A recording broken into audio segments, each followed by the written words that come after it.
Siddhartha walked through the forest, was already far from the city, and knew nothing but that one thing, that there was no going back for him, that this life, as he had lived it for many years until now, was over and done away with, and that he had tasted all of it, sucked everything out of it, until he was disgusted with it.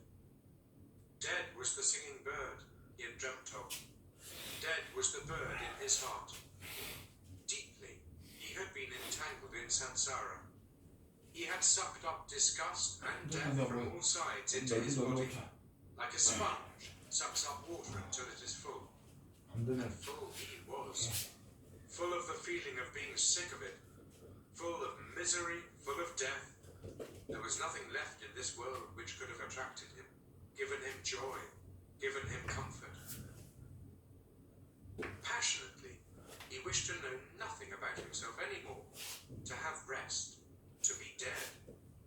If there only was a lightning bolt to strike him dead, if there only was a tiger to devour him, if there only was a wine, a poison which would numb his senses, bring him forgetfulness and sleep, and no awakening from that. Was there still any kind of filth he had not soiled himself with? A sin or foolish act he had not committed? A dreariness of the soul he had not brought upon himself? Was it still at all possible to be alive? Was it possible to breathe in again and again, to breathe out, to feel hunger, to eat again, to sleep with a woman again? Was this cycle not exhausted and brought to a conclusion for him? Siddhartha reached the large river in the forest, the same river over which a long time ago, when he had still been a young man and came from the town of Gautama, a ferryman had conducted him. By this river he stopped. Hesitantly he stood at the bank. Tiredness and hunger had weakened him. And whatever for should he walk on? Wherever to which goal? No, there were no more goals. There was nothing left but a deep, painful yearning to shake off this whole desolate dream, to spit out this stale wine, to put an end to this miserable and shameful life. A hand bent over the bank of the river, a coconut tree. Siddhartha leaned against its trunk with his shoulder, embraced the trunk with one arm, and looked down into the green water, which ran and ran under him. Looked down and found himself to be entirely filled with a wish to let go and to drown in these waters. A frightening emptiness was reflected back at him by the water, answering to the terrible emptiness in his soul. Yes, he had reached the end. There was nothing left for him, except to annihilate himself, except to smash the failure into which he had shaped his life, to throw it away before the feet of mockingly laughing gods. This was the great vomiting he had longed for. Death. Was smashing to bits of the form he hated. Let it be for fishes, this dog Siddhartha, this lunatic, this depraved and rotten body, this weakened and abused soul. Let him be food for fishes and crocodiles. Let him be chopped to bits by the demons. With a distorted face, he stared into the water, saw the reflection of his face, and spat at it. In deep tiredness, he took his arm away from the trunk of the tree, turned a bit, in order to let himself fall straight down, in order to finally drown. With his eyes closed, he slipped towards death. Then, out of remote areas of his soul, out of past times of his now weary life, a sound stirred up. It was a word, a syllable, which he, without thinking, with a slurred voice, spoke to himself. The old word, which is the beginning and the end of all prayers of the Brahmins, the holy Om, which roughly means that what is perfect, or the completion. And in the moment when the sound of Om touched Siddhartha's ear, his dormant spirit suddenly woke up and realized the foolishness of his actions. was deeply shocked. So this was how things were with him. So doomed was he. So much he had lost his way and was forsaken by all knowledge, that he had been able to seek death, that this wish of a child, had been able to grow in him, to find rest by annihilating his body. What all agony of these recent times, all sobering realizations, all desperation had not brought about. This was brought on by this moment, when the Om entered his consciousness.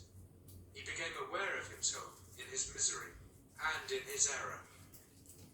Om, he spoke to himself. Om. And again he knew about Brahman, knew about the indestructibility of life, knew about all that is divine, which he had forgotten. But this was only a moment. Flash. By the foot of the coconut tree, Siddhartha collapsed, struck down by tiredness, mumbling Om, placed his head on the root of the tree, and fell into a deep sleep. Deep was his sleep, and without dreams. For a long time he had not known such a sleep any more. When he woke up after many hours, he felt as if 10 years had passed. He heard the water quietly flowing. Did not know where he was, and who had brought him here. Opened his eyes, saw with astonishment that there were trees in the sky above him. 30 되는 And 거야? he remembered where he was and how he got here. But it took him a long while for this, and the past seemed to him as if it had been covered by a veil, infinitely distant, infinitely far away, infinitely meaningless. He only knew that in his previous life, in the first moment when he thought about it, this past life seemed to him like a very old, previous incarnation, like an early pre-birth of his present self. That his previous life had been abandoned by him. That full of disgust and wretchedness, he had even intended to throw his life away.